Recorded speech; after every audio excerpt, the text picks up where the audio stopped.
This is the rule that makes everything else in this series either work or fail completely. Rule number 4, 10% of your income goes toward rewards, a dedicated account for guilt-free spending on the things that make life worth the work. 92% of people who go through intensive saving periods without any allocated enjoyment overspend within 6 months. Not because they are weak, because the brain treats sustained deprivation as an emergency and eventually overrides every rule you set. And here is what the 10% is actually for. Not things, experiences. The research on this is consistent. Experiences generate more lasting happiness than purchases. A weekend away, a concert, a good dinner with people you care about, a course that teaches you something you've always wanted to know, gifts for people you love, not because you have to, but because you chose to. Because the moment you stop enjoying the journey, the destination stops mattering. 10%. Rewards. The rule that makes the whole system stick. The cheat meal that makes the diet sustainable. Rule number 5, and this is the one I saved for last. Not because it is the most important, though it might be, but because without the first 4, it has nothing to work with. And with the first 4 and without this one, most people still get it wrong.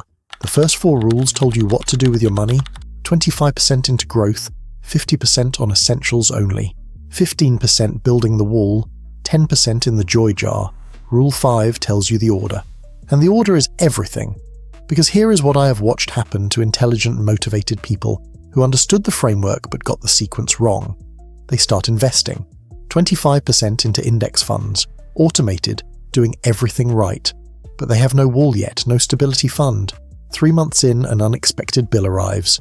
They cannot cover it without touching the investments. They sell, at a loss. The automation stops. They start over. The sequence is the strategy. And here is the exact order. Step 1. Get your essentials under 50% before you do anything else.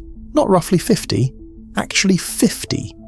This creates the space for everything that follows. Without this step, every other rule is fighting for money that does not exist yet.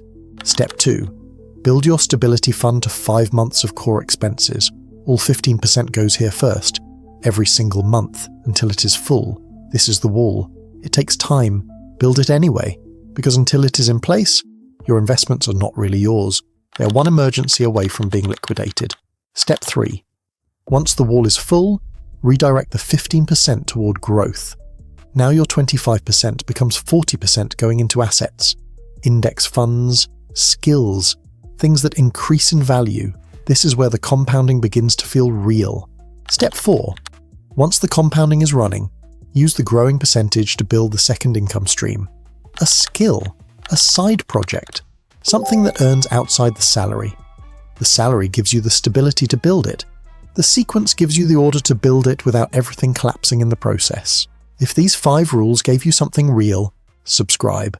Every episode of the Wealth Files builds directly on the last. The complete picture requires all of it, and every single episode is free. The 6th rule, the one being applied to your money right now, is already in the next one. Maria and Marcus will be back. Their stories are not finished, neither is yours. I will see you in the next one.